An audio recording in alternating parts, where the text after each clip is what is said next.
안녕하세요. 신통일한국 원로들의 길잡이 신통일한국 국민연합 원로의 경기남부 이재홍입니다. 우리가 소망하는 나라는 어떤 나라일까요? 그 나라는 오늘날 우리가 살고 있는 이와 같은 나라가 아닐 것입니다.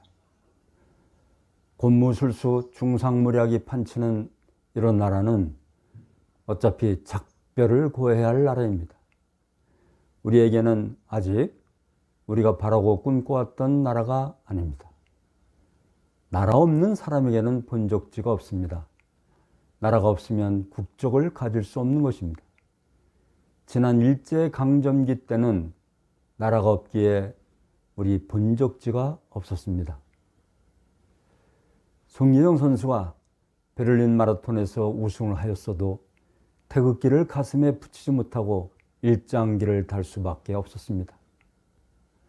나라가 없으면 입적할 수 있는 터전이 없다는 말씀입니다. 그렇기 때문에 현세 우리가 해야 할 일은 나라를 꿋꿋하게 지켜가는 것입니다. 어떻게 찾은 나라입니까? 우리 선조들이 세우시고 지켜오시며 애국애족하는 참되고 선한 조상의 혈통을 이어받은 승리적 아들딸로서 우리의 족속 혹은 가족을 거느리고 이 지상에서 살다가야 천상세계의 하늘나라에 들어갈 수 있는 것입니다. 그래서 조상들을 떳떳하게 만나지 않겠습니까? 그것이 우리 원로들의 소망일 것입니다. 이런 뜻을 가슴에 새기면서 오늘 5월 26일에 원로들의 길잡이를 시작하겠습니다.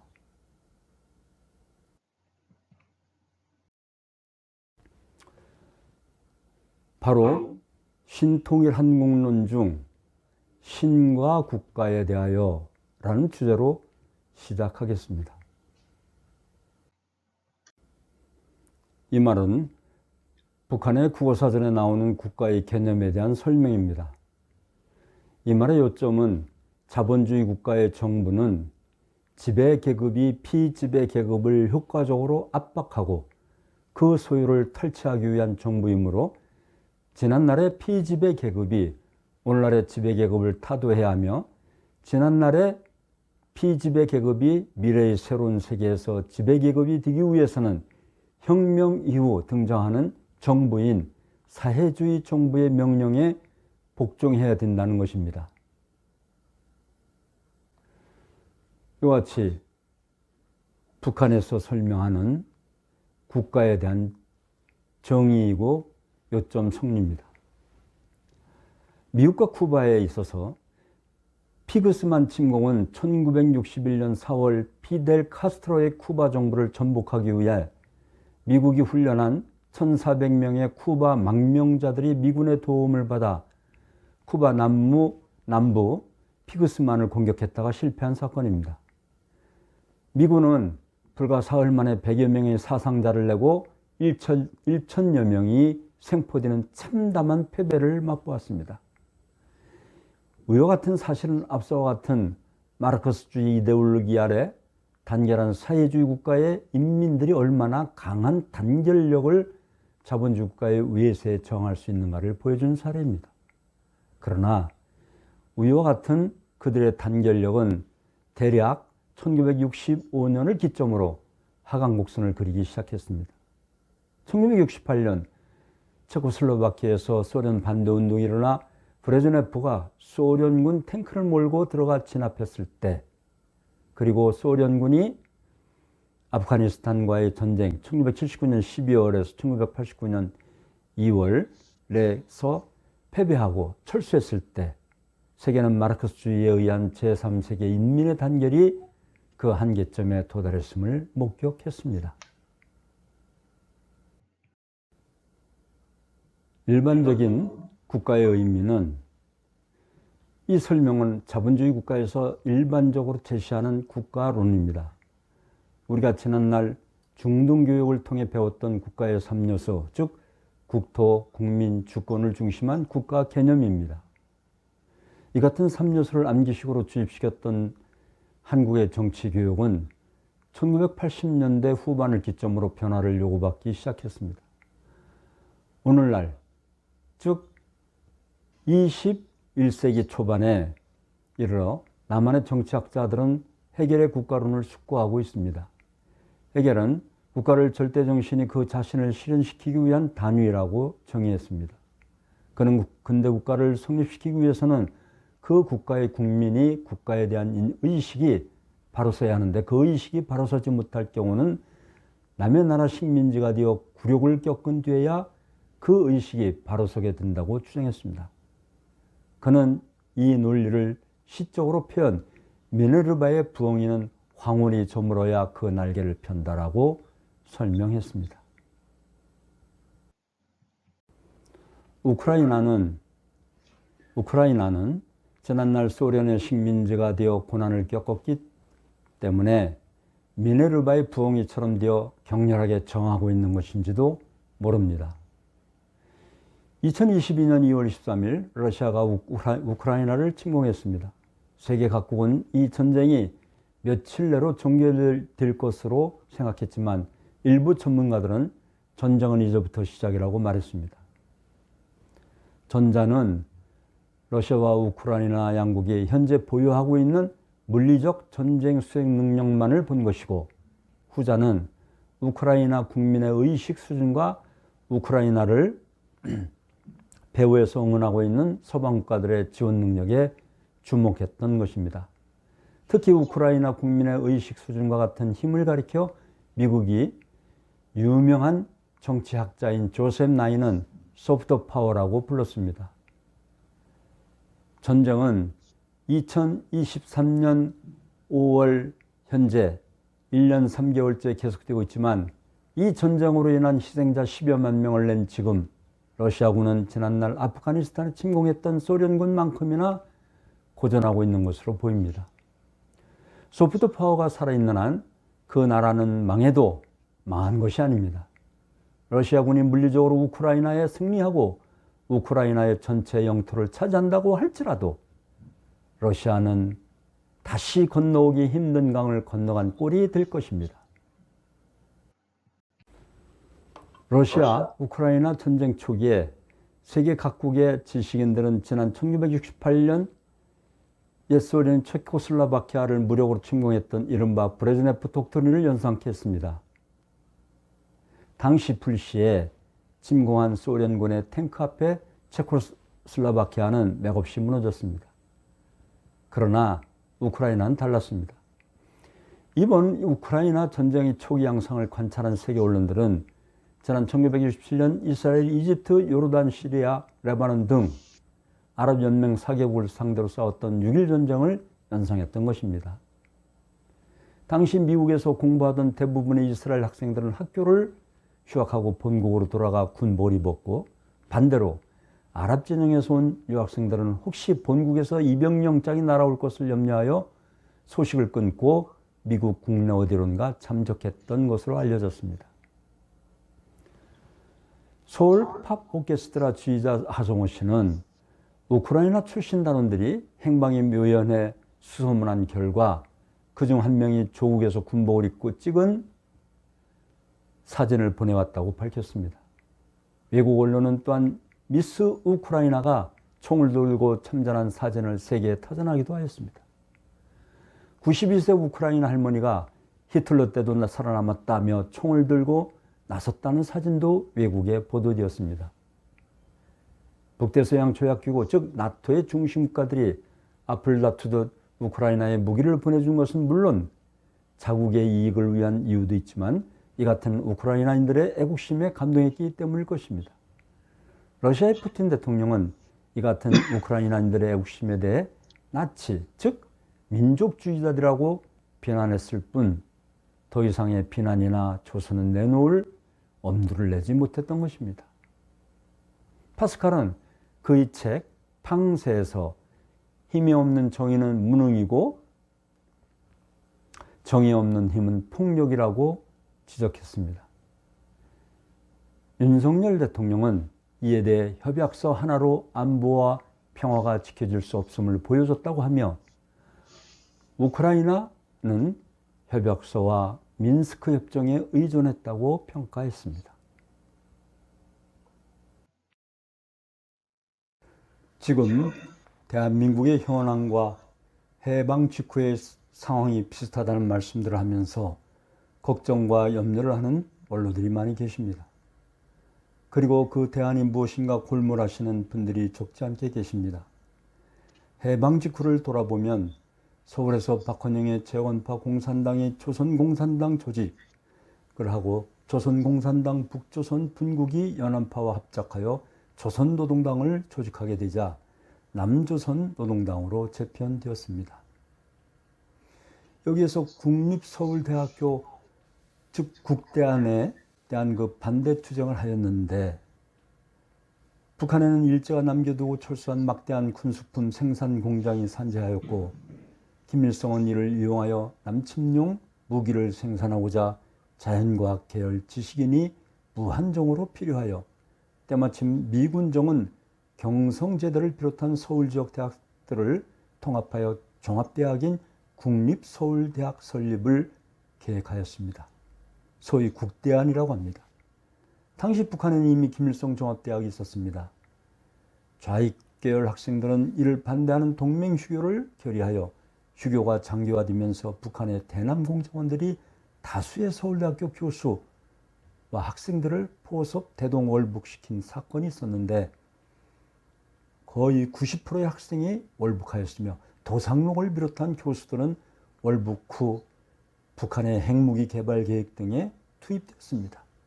이 또한 국립서울대학교 설립안, 즉 국대안에 대한 반대 투쟁을 한 그러한 결과라고 볼 수가 있습니다.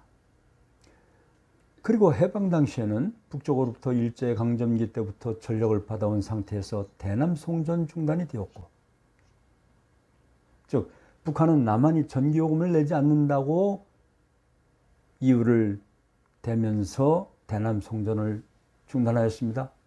이로 인해 남한의 산업시설 대부분이 동력을 상실하였고 공장들이 문을 닫았으며 기술진과 과학자, 이공계 학생들이 일자리를 찾아 월북하였습니다. 한국의 자유진영과 보수계열의 지도자들, 즉 이승만, 김구, 송진우 등 지도자들이 사상적으로 이념적으로 그들을 설득시키기에는 역부족이요 한계가 있었던 것입니다. 한국전쟁은 위와 같이 한민족의 주류 정치 사상이 정립되지 못한 가운데 좌익 사상에 경도된 지식인들이 김일성을 중심으로 일으킨 동족상잔의 이념 전쟁이었습니다. 한국전쟁 정전 이후 북한은 사회주의 우방국들의 막대한 원조를 군수공업 재건에 투입하였고 동구권 국가와 소련이 이를 반대하면서 경공업 투자를 권고한 데 대한 김일성의 반발이 주체사상으로 이어진 것입니다. 우리나라 진보계열의 정의당은 마르크스의 노동해방, 이석기의 통진당은 주사파가 사상적 배경이었습니다. 민주당에서는 사드 반대, 주한미군 철수를 주장하는 통진당의 동부연합을 주축으로 성장한 정치인들이 많이 모이기도 하였습니다. 여기서 마르크스의 주도 이념을 우리는 PD 계열, 즉 People's Democracy, 민주 계열로서 평등파라고도 합니다. 또한 계급투쟁을 노선우치로 삼는 조직으로 볼 수 있으며 주사파를 NL개혁, National Liberation, 즉 자주파, 종북주의라고 또 합니다마는 이들은 한때 주도권 싸움이 있기도 하였습니다. 지금도 국회를 비롯한 곳곳 각 계층에서 NL계열, PD계열 출신들이 잠수해 있거나 드러내놓고 큰소리치는 이들이 많이 있다고 봐야 합니다. 해방 직후에는 진보와 보수의 비율이 70대 30이었습니다. 지금은 2022년 대선 때의 표차가 0.73%의 차이로 인한 갈등의 연속이라고 볼 수 있습니다.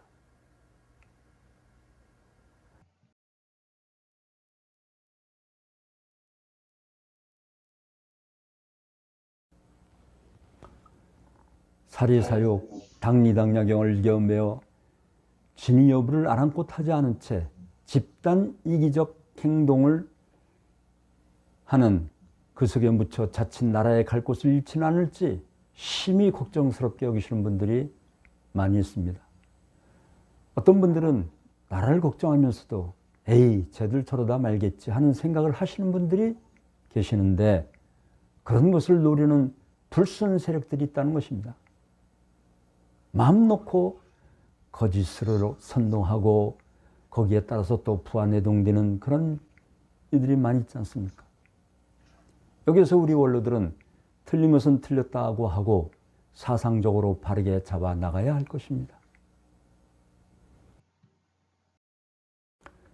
그 대안이 바로 공생, 공영, 공의주의입니다. 경제적 측면이 공생주의이고 정치적 측면이 공영주의이며 사상적 측면이 공의주의입니다. 지금 현대 모든 국가에서는 자본주의 또는 사회주의 한쪽만을 일방적으로 채택하고 있는 나라는 한 곳도 없습니다. 양쪽의 요소들이 서로 혼합된 시스템으로 돌아가고 있습니다. 공산주의 국가에서도 이미 경제 시스템은 자본주의 시장 경제 체제를 도입해 운영해 가고 있지 않습니까? 북한에서도 장마당이라는 시장 경제가 이미 돌아가고 있습니다. 한편 자유민주주의 국가에서는 사회주의적인 요소를 받아들여 시장 경제 시스템에 국가가 깊숙이 관여하고 있기도 합니다. 사상적인 측면에서 볼 때도 신본주의와 인본주의는 상호 대립관계가 아니라 상호 보완관계입니다. 신과 인간을 일체적 관계로 보는 것입니다. 인간은 신의 속성을 닮은 존재입니다.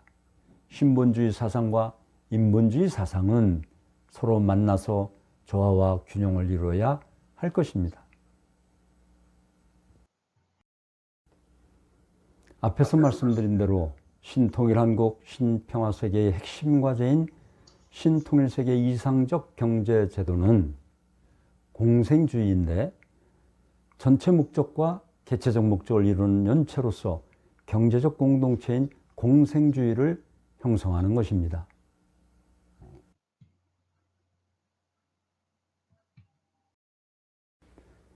신통일세계의 이상적 정치 형태로는 공영주의인데 공동번영과 협치의 시대를 여는 새로운 정치이며 정당 이기주의를 극복하고 진정한 민의와 신의를 반영한 정치를 말하며 천부주의를 중심한 형제자매주의의 정치입니다.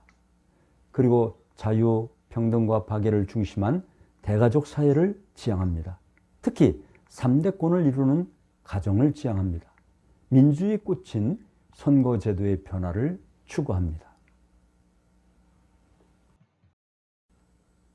신통일 한국, 신평화세계를 이루기 위한 신통일세계의 공동윤리는 신본주의와 인본주의 그리고 물본주의를 화합통일하여 신과 인간 그리고 만물이 화합하여 하나 되어 공의주의를 이루는 하늘부모님 아래 천주대가족을 이루는 평화세계의 실현을 뜻합니다. 신통일 한국, 신평화세계를 이루기 위한 신통일세계의 공동윤리는 신본주의와 인본주의 그리고 물본주의를 화합통일하여 신과 인간 그리고 만물이 화합하여 하나 되어 공의주의를 이루는 하늘부모님 아래 천주대가족을 이루는 평화세계의 실현을 뜻합니다.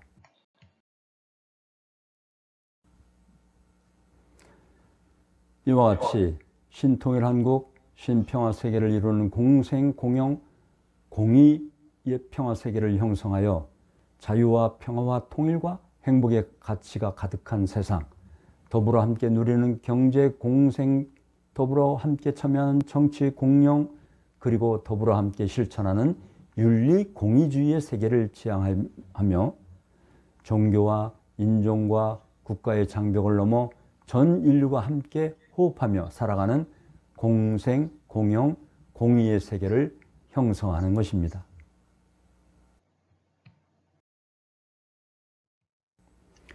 신과 국가에 대한 말씀을 드리기 위해 성서의 기록대로 이스라엘은 선민사상으로 하나 된 나라였습니다. 그 이스라엘 나라를 예를 들겠습니다. 그리고 그 이스라엘은 부흥 발전할 수 있는 기회가 주어졌습니다. 즉 약속대로 메시아를 보냈지만 그들은 오신 메시아와 하나 되지 못하였고 그 사상을 받아들이지 않고 결국 AD 70년에 망했습니다. 그들은 선민권마저 상실되었습니다. 2000년간 나라 없이 유리고객하는 디아스포라 신세였으며 2차 대전 당시에는 600만 명이 희생되었습니다. 오신 메시아와 그 사상을 받아들이지 않는 기득권 세력과 그에 동조하는 교리의 도구마에 갇힌 사리사욕의 지도자들에 의해 오신 새로운 지도자 예수를 십자가에 내줌으로써 결국 이스라엘 유대 나라는 망했던 것입니다. 얼마나 안타까운 입장에서 예수님이 하신 말씀이겠습니까? 성서의 그 마태복음 23장 37절의 기록을 보면은 예수님이 호소하였습니다.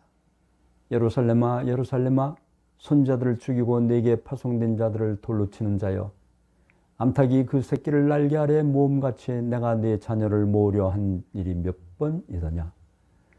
그러나 너희가 원하지 아니하였도다라 하고 토로하였던 것입니다. 지금 우리도 모르게 하늘에 택함받은 민족인 우리나라를 지켜나가기 위해 눈물을 흘리며 토로하는 원로들이 계실 것입니다. 지금은 남북 통일을 준비할 때입니다. 준비된 통일은 축복이지만 준비 없는 통일은 재앙입니다. 평화효 민족의 저력을 발휘할 때입니다. 경천외인 사상으로 무장하여 신통일 한국을 만들어 가야겠습니다. 우리는 하나입니다. 하늘이 지켜주시는 우리 대한민국 국가를 잘 지켜나가시는 원로 지도자들이 되어주시기를 바라면서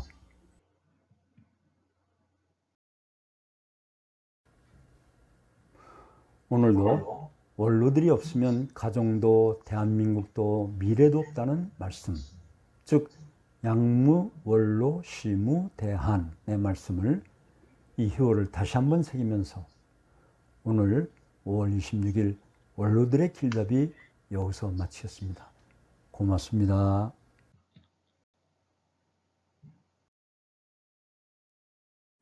감사합니다.